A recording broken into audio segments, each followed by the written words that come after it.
Hi, everyone, and welcome to another episode of Bobble Pod. On this episode, we're going to be talking about the importance of communication, and I have a guest with me today, Duncan Lewis, which I'm excited to share this episode with. But before I begin, as always, don't forget to like, follow, subscribe on any podcast channel that you're listening to. And if you're on YouTube, hello YouTube, don't forget to subscribe and click on the bell notification for when our weekly episodes come out. I'm really excited to have Duncan Lewis on our episode today. So hi, Duncan. Thank you for joining us. Good morning. Thanks for having me. So Duncan, tell us a little bit about yourself. I'm a communication trainer, and my business, Eagle Eye, we support people to communicate their spoken messages in the most effective way and to present the best version of themselves. That's really what we do. Fantastic. And how long have you been doing that for? Almost 10 years now, Manny. I can't believe it's been that long. I wish I'd been doing something for 10 years. Actually, I've been in the digital marketing field for over 10 years now. From my perspective, I'd probably say the earliest I started in digital marketing was when I did my degree in marketing and advertising management. And then it led on to the journey I've had. How time flies, doesn't it, Duncan? Absolutely. And no 2 days are the same, are you? I'm sure, like you, we have such a diverse range of clients, literally, that sort of one end of the spectrum is young people, students at school or college, university, through to senior leadership in business and everyone in between, because as you'll appreciate, communication, spoken communication, is just so important to everyone. Yeah, and on this podcast, for those listening, we're going to be talking about the importance of communication. And I understand that's more of a physical element, but we're also going to be talking about how you can transpire that into the digital world as well. Because in the modern world, augmented reality, virtual videos, video pitching, video calling, communications with clients, suppliers, team members is all done through Zoom. And we have Duncan, who is obviously unable to be with us in Leeds, but we've got him obviously streamed through Zoom as well. So it just shows the importance of, communication and how that transpires, because we are in what we call a video digital world now. And some of the things we're going to be talking about is knowing your intention, voice and body language, including posture, controlling nerves, eye contact, through to listening, less is more, and authenticity, before we move on to actually discussing how that can be transferred into digital world. So when we were talking, Duncan, you came up with this list in terms of like the key elements of communication. So you highlighted 7 things on that list then, and why are these 7 key elements the most important? They were the ones that came to me immediately, really, as the most important elements, because I think communication, particularly spoken communication, is such a big topic. We could talk for a few hours about the subject. There are books written about it. There are all sorts of talks given on the topic. I myself wrote my own book a couple of years ago on the topic to try to distill the key elements of spoken communication. They, for me, are, if you like, the top tips that we wanted to try and cover today. Fantastic. So the first one being knowing your intention. So explain that one a little bit more. I think the point is, Manny, about this is before anyone delivers any form of spoken communication, that could be, one-to-one meeting, it could be a team meeting, it could be delivering a keynote to a large audience. I think the danger is that it's not just about doing the preparation, but it's thinking through what it is you want to achieve. If you like, what are your aims and objectives? And when we talk about knowing your intention, or as I sometimes describe it, having a positive reason for delivering it, what it is you are about to deliver, I think it's thinking about what it is you are trying to get across. Because the danger is, I think, that people tend to go into things or say things which are sometimes convenient, or dare I say expedient, without knowing the reasons behind it. So I think there are some questions almost to ask yourself prior to delivering a speech or a talk or a presentation. And that might be, what do you want your audience to know? What do you want them to think? What do you want them to maybe feel? Or what action do you want them to take? There may be a specific call to action you want them to to take as a result of what it is you're saying. So it's really thinking about and really being clear about each time you are presenting or communicating what it is you are trying to achieve. And in the marketing world, in the digital world, in the common world that we are in now, that's probably the most important thing. I always say death by Zoom. That came around after the pandemic, where everything became a Zoom meeting, everything became a video call. And even now, some calls that we have planned in with clients or suppliers, they'll be booked in for half an hour, but really they only take 5-10 minutes. And a part of me thinks it could be an email as well. So knowing your intention is probably the most important thing. Like, we'll be at an exhibition tomorrow and we'll pick up contacts and leads from there. And then with others, from that conversation face to face, will we then lead on to do you want a 30-minute consultation? And then in that 30-minute consultation, because of the notes I'll take, I'll know exactly what that prospect client wants in terms of understanding, well, they want to talk about SEO and their GA, for example. And so I will focus the topic and the agenda on that to understand what are the pain points within that specific area, instead of going on a 30-minute pitch about Bobble, which I've already kind of done at the exhibition. Otherwise, they won't have given me their details. So yeah, knowing your intention, I think, is the most important thing. And it is that case with anything you do in life, in terms of if you're going into a meeting, have an agenda, what you want to achieve out of that meeting, what is the purpose of having that meeting, what do you want to do, what's the end result, have clear actions that you're going to have from the end of that meeting. If you're just in a meeting and end up talking about everything and anything, then that meeting wasn't really needed, and that's time and efficiency wasted. So yeah, communication, knowing your intention, very, very important.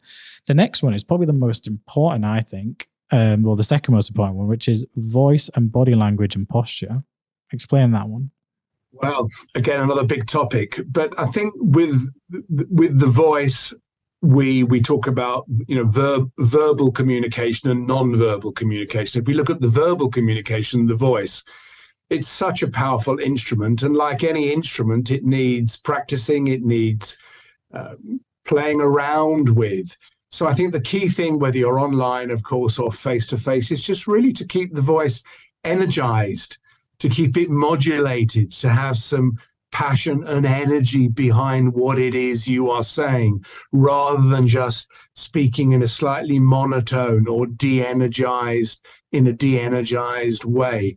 And of course, there's lots of vocal exercises one can do around that. And of course, the importance of breathing, which is absolutely key. Breathing, of course, is life, but breathing correctly in order to control nerves is a very, very important thing to be able to practice. So the voice is vitally important, but equally the body language has to match what you're saying.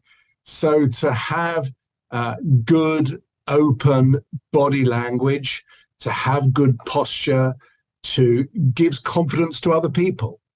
And it shows that you can be authoritative from the way that you stand or from the way that you sit, rather than displaying negative body language, with arms crossed or looking away or shoulders hunched, that you don't, giving the impression that you don't really want to be there. And then that can be, as we are now online, or of course, as important is when you are face to face. So the voice and body language on our workshops that we deliver, Eagle Eye delivers, we usually do a couple of hours on developing those skills around the voice and body language. And I very often bring in an associate who is a professional actor, because of course the voice and the body language are the tools of trade for an actor.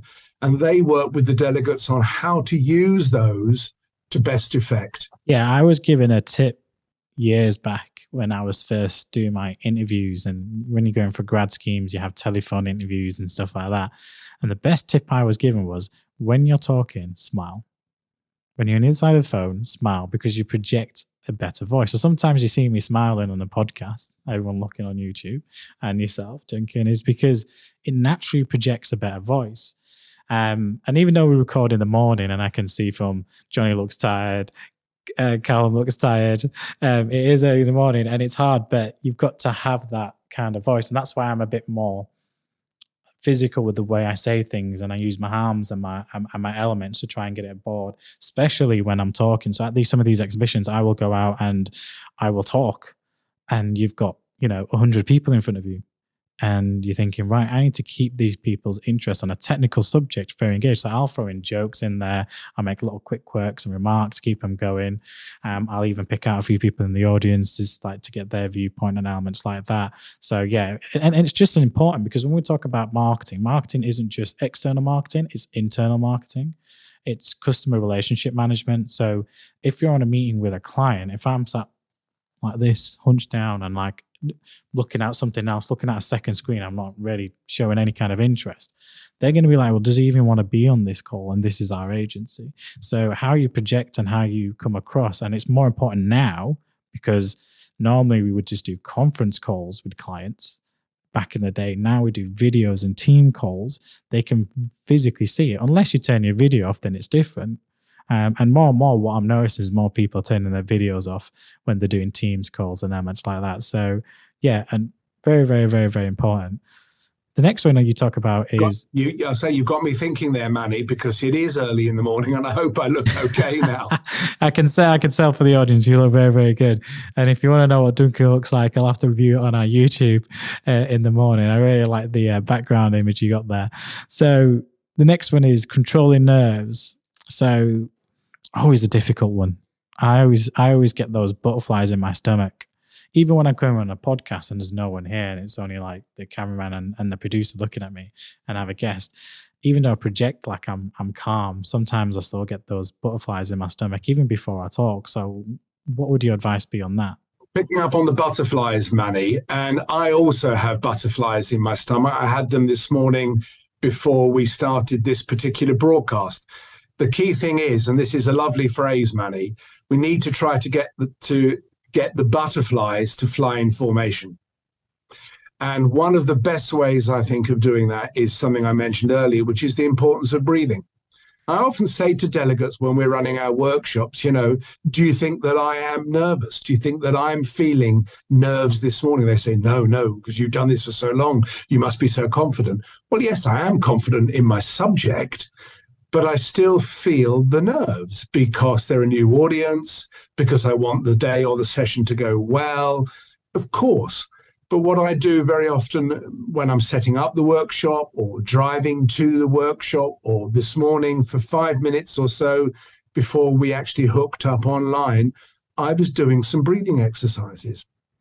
I was taking some deep breaths in through the nose, some what we call diaphragmatic breathing. Because when we're nervous or fearful, our breathing rate begins to increase.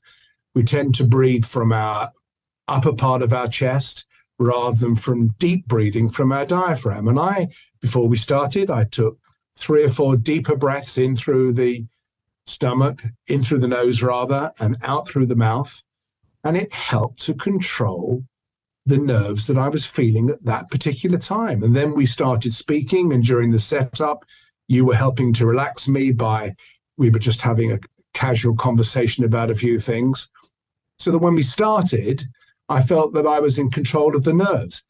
The issue is we need to psych ourselves in, not psych ourselves out. And for me, for a lot of people rather, nerves get the better of people because they're simply not sure how best to control them. It's not the only technique, but breathing is one of the best techniques. Do you have any like videos elements like this or elements? Because what I think would be useful for our listeners and our viewers would be, we'll put some links in our YouTube description of some really good breathing techniques to help calm your nerves before you're talking or pitching or going into that physical meeting. Or I get it, people have developed social anxiety from working from home due to the pandemic, and you might want to go on a client call. I know that's happens with some of my team members. I just say turn the video off, and then that way they feel a bit more calm and not having to, because it's that people are looking at me element, and you get it all the time. But I think that's good. So if you have any like quick exercises or videos or elements, let us know, or links to your website. We'll definitely put that on, because I think that'll help a lot of the viewers, because trust me, it helps. That breathing, there was a breathing technique that I was introduced to, which is a double breath. So you take your first breath in, but then you take another extra breath in, which apparently opens up all the elements of your lungs, and then breathe out your mouth, sorry. And that helps reduce stress significantly. So the other key element is like, obviously, eye contact. Obviously, we're on video. Obviously, you guys on YouTube, you see that I change my eye contact frequently between camera, between Duncan. Sometimes when I'm talking, it's important. If you're talking a specific element, you keep eye contact, and more important, you listen. So eye contact and listening. I agree with you certainly about the eye contact. And it's something we may touch on later, I'm not sure. But one of the key things that always amazes me still now when I see people on Zoom or Teams or Skype or whatever platform they're using is they're not looking at the camera. They're looking at themselves, Manny, on the screen, or they're looking away to one side. It's different for you because you're conducting this interview and you're having to look at in different places. But I'm trying very hard to maintain my eye contact so that the people watching this feel that I'm actually talking to them rather than talking to someone else or in another direction. So that's really important. And just to the side of my particular camera on my laptop, I also have a little smiley face on a post-it note, which refers me back to your previous point about trying to remember to smile. Because the other thing the smile does, by the way, that we didn't mention earlier, is it helps to relax not just you, but it relaxes your audience. They can see you smiling, so they're more likely to think they're in safe hands and they will relax. But the smiling and the eye contact are also vital in spoken communication. I'm guilty of that sometimes because it happens. You're on your laptop, you're on a Zoom, and a lot of it's second screen, if not third screen now. I think second screen is the norm, let alone it being like an add-on. And I get it. Sometimes I'll be looking at the results on that screen, and then my camera will be up here. So it's hard for me to constantly look at the camera. I just look at the screen and look at the Teams elements and communicate that way. But listening is quite important as well. We talked about listening. So what are your thoughts on listening? Well, again, the danger here is that people respond with points they want to get across without really clearly listening to either the question or the point that the other person has made. You know, and the fact that we have two ears and one mouth, we need to be better at the way that we listen. So in terms of communication, I think communication is not just about what we say, but it's about how we listen to and interpret the information that we hear. So I think we really need to listen carefully to messages that are coming at us, points that are being made. And what I tried to do is I tried to distill from that key words or key phrases or key points that the other person has made and focus on that rather than coming back with the point that we want to get across, the point that we want to make. Because I think it's dangerous that you alienate the other person by just getting across what you want to say and not responding to what the point that they are making. Yeah, because it's all two-way communication. If you're talking, if I'm speaking, or we're having this conversation, and even on this podcast, if I wasn't listening to you, what's the benefit? And then the audience can't see it. And if I'm distracted, I'm looking at other things and doing my thing, then what's the whole point of this? Again, in meetings, or if you're talking to a prospective client, it's important to really listen to what you're doing. If you're having that video or digital communication with someone, listening is probably is a very important tool. So we're just getting to the end of the points. You say less is more, and I couldn't agree more on this. And I talked about this earlier, where you're on calls and you're on team calls, you're on Zoom calls, and it goes on for an hour. And I'm like, it just didn't need to be an hour. When we summarize the points at the end, it's 4 or 5 points. Someone's talked about it. It's time consuming. I always say, and that's why I try and encourage less time on Teams and Zoom calls for the team, and actually focus more on actually doing the work and elements like that. And I'm trying to get that across to clients, and some clients actually understand. I was like, well, no, we don't need an hour. We can put it in for half an hour bi-weekly catch-up, because I guarantee you, just come prepared to the meeting, know what it is or results you want to talk about, and we can get the most out of it. Because instead of wasting that extra half an hour, talking, we can use that half an hour actually implementing the changes of the work that's needed. This is a really important point, Manny. We talk about less is more. And what I mean by that is whether it's in fact written communication or spoken communication, don't use 25 words when you can use 12. So I do an exercise sometimes with people where I say, this is the written communication, write me 100 words about your business or what you do. And they do that. And then I say, well done. Now could you précis that, summarize that in 50 words, which they then edit or précis, cutting out things. Then I say, well done. Now do it in 25. Now 12. Now 6. So give me 6 words that sum up the culture, the philosophy, the approach of what you do in your business. And we have to do the same, I think, when we speak. We all use too many words. So I'm a great believer that if you can say things in less words, it will have more impact. And one of the things that most people are guilty of doing is using filler words, or what I call redundant language, that don't mean anything. These are expressions like and and kind of like and so, or expressions like to be honest. So when someone says to me, to be honest, Duncan, I say, and my wife hates this, I say, have you not been honest with me up until now? You know what? I feel guilty of that sometimes. If you look back at my podcast, I'm not picking you up. I'm not accusing you of this, Manny. But we use this redundant language that doesn't mean anything. So try to say things using less words. It will have more impact. It's more direct, and it has more impact. Yeah. Totally agree with that. I mean, as I was saying, sometimes I listen back to my podcast while I was driving, and I realize I do say the word or and elements like that, and it frustrates me because I don't realize I'm doing it. But again, it's not going to happen overnight.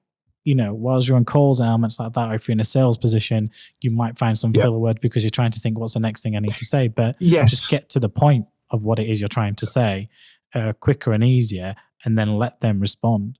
And then finally, as we begin to wrap up, authenticity. I think that's the key. I mean, if you look at this podcast, we try to be as authentic as possible. Some of my rants on this podcast, on certain episodes and elements like that, in previous episodes, people know I try to be as authentic as possible, authentic in terms of the quality of guests we have, like yourself, Duncan. So just quickly summarize authenticity for us. Well, again, there are books written on the subject. There are, TED Talks about authenticity, leading exponents of authenticity, people like Brene Brown.